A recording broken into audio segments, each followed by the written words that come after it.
سلام دوستان، حالتون چطور؟ امیدوارم حالتون خیلی خوب باشه. من مژگان صالحی روش هستم، مدرس زبان انگلیسی.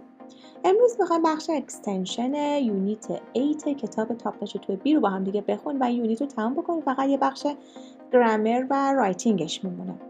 ما توی این یونیت در مورد هنر صحبت کردیم، در مورد اینکه هنر آیا ذاتیه یا اینکه با پشتکار به دست میاد اون مثلا خلق اثر هنری. در مورد گرامر پسیو صحبت کردیم و یه سری اصطلاحات پسیو پارتیسیپل داشتیم و یکم که امروز در مورد بخش اکستنشن یا ریویوش هم امروز با هم دیگه میخونیم و یونیت رو تموم میکنیم و یک گرامر بوستر و رایتینگ بوستر میمونه که برای توی ویدیو بعدی پستش میکنیم براتون.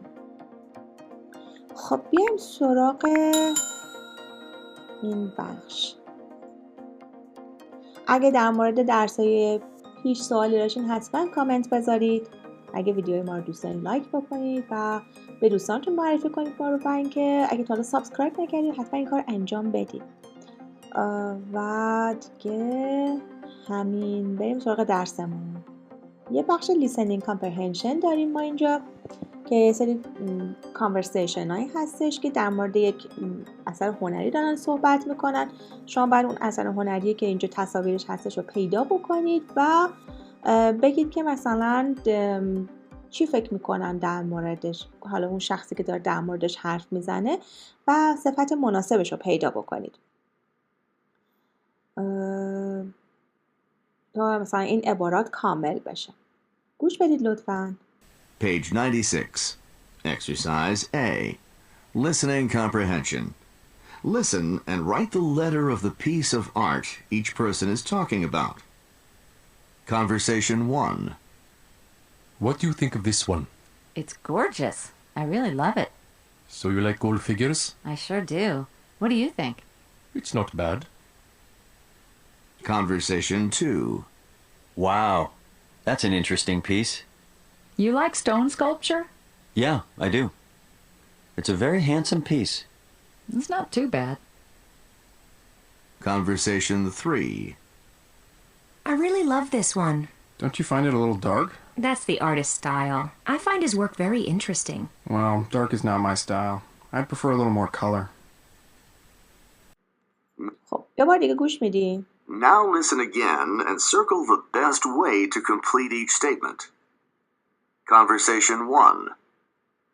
What do you think of this one? What do you think of this one? نظر راجع به این یکی چیه؟ خب Gorgeous. It's gorgeous. پس چی میشه؟ She thinks it's beautiful, ugly, abstract. Abstract که میشه انتزاعی. Ugly هم که نگوزش. گفت gorgeous پس میشه beautiful. I really love it. So you like gold figures? I sure You like gold figures یعنی این پیکرک طلایی رو میگه دوست داری؟ do. What do you think? It's not bad. It's not bad. Conversation 2. Wow, that's an interesting piece. That's an interesting piece. You like stone sculpture? You like stone sculpture یعنی مجسمه سازی که با سنگه. خب اول بذارین نظر آقا رو بگیم که چی گفت. He thinks it's traditional, ugly, fascinating. Fascinating, gorgeous گفت دیگه، درسته؟ Yeah, I do. It's a very handsome piece. Handsome piece یعنی زیبا. It's not too bad. It's not too bad. در مورد این قطعه دارن صحبت میکنن که سنگیه. پس میشه C و نظر آقای fascinating بود چون گفت gorgeous و خانومه میگه not bad پس میشه اوکیه. و آخری Conversation 3. I really love this one. Don't you find... I really love this one. خانومه دوست داره. پس she thinks it's great. Don't you find it a little dark? That's I found a little dark یعنی کم تاریکه. در مورد این اثر نقاشی دارن صحبت میکنه. پس میشه D. خب the artist's style. I find his work It's artist style یعنی که سبک آرتیسته. I find his work very interesting. Very interesting. His workش کاراش جالبه. Well, dark is not my style. Dark is not my style میگه که سبک من نیست مثلا تاریکی نباشه. My style. I'd prefer a little more color. I prefer a little more color. من مثلا رنگ بیشتر ترجیح میدم، یک کم بیشتر ترجیح میدم. خب پس میشه آقای فکر میکنه که خیلی دارکه دیگه، پس این میشه و اینم که اثر است. حالا میریم سراغ قسمت بعدی. یه سری جمله بهتون داده، شما باید از اکتیو تبدیلش کنید به پسیو. میتونید اینجا ویدیو رو پاز بکنید، انجام بدید، بعد با هم دیگه چک بکنید. خب Cesar number 1. Cesar Pelli designed the Petronas Twin Towers in Kuala Lumpur. خب این آقای اینو طراحی کرده، اون برج دوقلوه که توی کوالالامپوره. حالا میخوایم پسیوش کنیم، میشه The Petronas Twin Towers in Kuala Lumpur were designed by Cesar Pelli.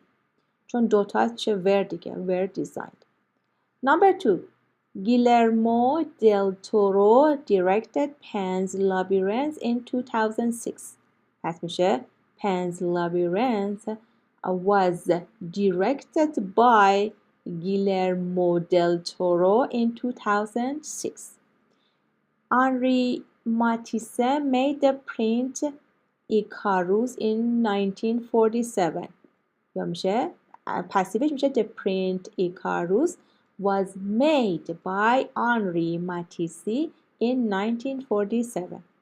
Annie Leibovitz took that photograph of John Lennon in 1980.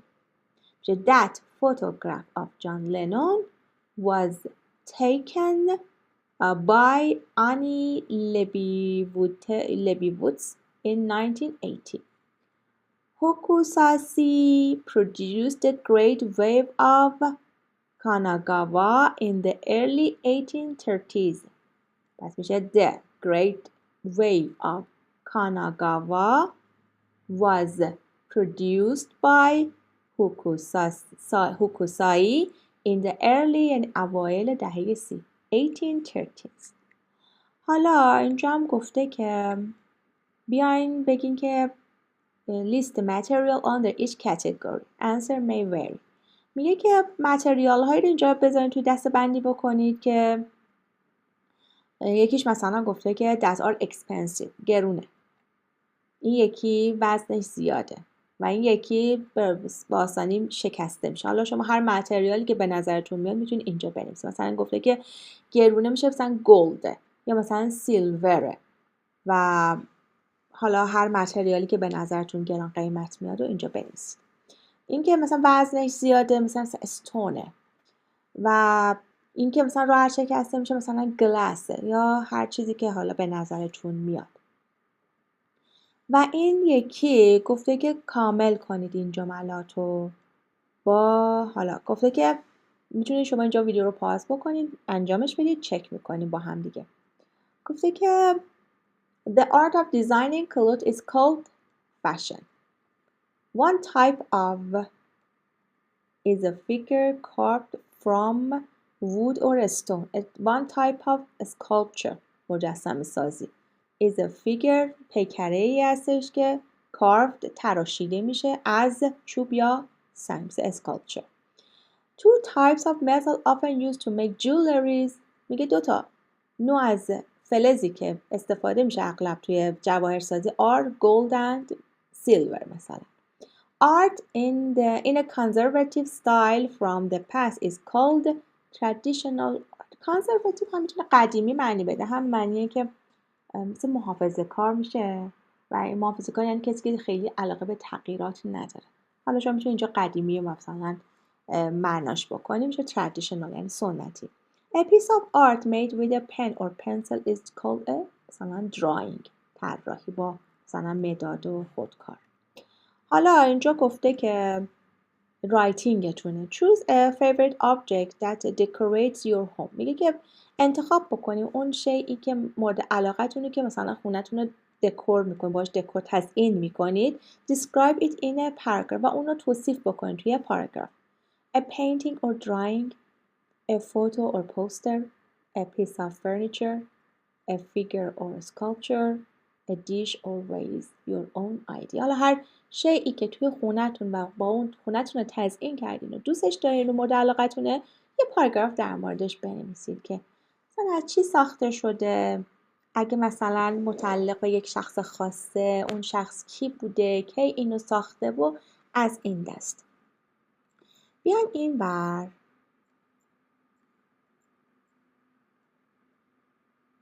گفته که look at the page for 1 minute and close your books. میگه که یک دقیقه به این صفحه کتاب نگاه کنید و بعد کتابتون ببندید. Who can describe the most objects and art? کی میتونه مثلا بیشترین اشیا و یا مثلا کارهای هنری رو مثلا بیان بکنه، توصیف کنه. Using the passive voice و از passive استفاده کنه. مثلا گفته the vase is made of. The Mona Lisa is kept in the. خب اینجوری. الان اینجا چیار داریم؟ The Great Museum of Europe. مثلا اینجا لوور میوزیم پاریس فرانسه. The world's largest art museum and some of the world's greatest art. خب مونالیزا by Leonardo da Vinci 1519. این یکی چیه؟ تیت مادرن لندن UK. Open since 2000, the best international modern art from 1900 to the present day. Mustard on white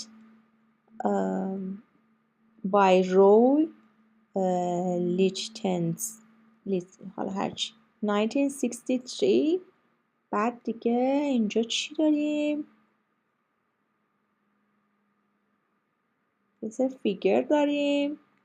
خب حالا یه بار نگاه میکنید، کتابتون رو میبندید، بعد در موردش صحبت میکنید و از پسیو استفاده میکنید. بعد create a conversation for the man and woman. Recommend a museum. Start like this. میگه که یه کانورسیشن برای این 2 نفر به وجود بیاریم. میتونید از خود کانورسیشن کتاب استفاده بکنید. Be sure not to miss the مثلا while you're in. مثلا که مطمئن اون از دست نمیدی چیو، حالا یه موزه‌ایه یا هر چیز دیگه، موزه رو که موقعی که تو در کجا هستی، مثلا فرضاً be sure not to miss the مثلا museum Louvre museum while you're in Paris. و بعد از اون میتونید که ادامه بدید و بنابر سلیقه خودتون از کتاب استفاده کنید، یا اینکه نه خودتون هم میتونید یک کانورسیشن خلق بکنید در مورد آیتم هایی که توی موزه لوور نگهداری میشه. مثلا میتونید بگین که مثلا آیتم هایی که هستش معروفه توی موزه لوور، یا یه سری بخش هایی که خیلی معروفه، مثلا بخش ایران داره، بخش بین النهرین داره، مزوپوتامیا میشه و مثلا از اینها دیدن بکن و اینها، مثلا این قطعات وجود داره، یک کانورسیشن جدید خلق بکنید اصلا. بعد یکم که create a conversation for the customer and the store clerk. میگه که یه کانورسیشنی خلق کنید بین مشتری و اون فروشنده مغازه. Ask about the objects. Start like excuse me, what's this مثلا figure made of. یعنی اینکه این پیکره از چی ساخته شده. و یه کانورسیشن این مدلی در مورد یک قطعه هنری فکر کنید. حالا میتونه هر چیزی با یه پیکره باشه، یه مجسمه خاص باشه، فرش باشه، تابلو باشه، یه قطعه جواهر باشه و در مورد اون صحبت بکنید که از چی ساخته شده، کجاییه و چنده. حالا در مورد هنرمندش بتونید سوال بپرسید و الی آخر. Talk about the pieces of art in the photo.